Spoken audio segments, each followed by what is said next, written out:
October 30, 2023 na kung saan sa ngayon ay patuloy pa rin po ang paglakas ng bugso ng hanging amihan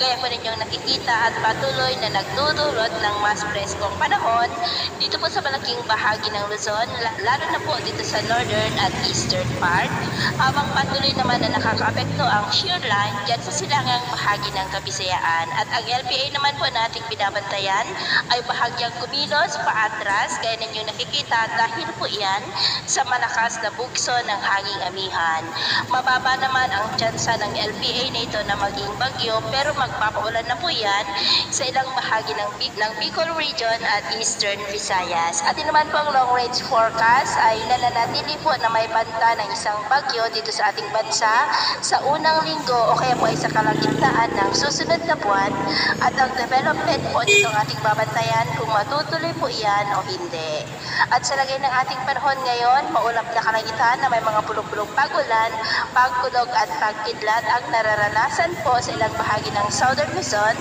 lalo na po dyan sa may Mimaropa at Bicol region, maging sa may Kabisayaan, dulot po yan ang pinagsama-samang epekto ng amihan, shear line at saka po yung trough ng LPA. At maulap rin na kalangitan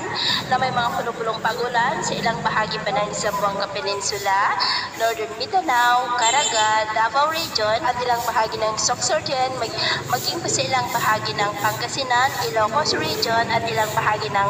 Cordillera, Isabela at Quezon. At mamayang gabi posibleng mas lalakas at lalapit muli ang LPA dito sa ating kalupaan na mas magdudulot ng mataas na tsansa ng mga pagulan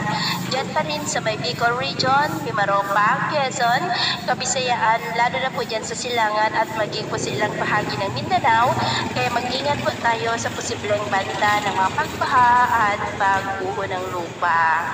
At sa atin naman pong mga baybayin, wala naman po tayong nakataas na namang yellow warning signals. Very may pag-ingat lamang po kung papalaot tayo para mas makaiwas sa mga sakunang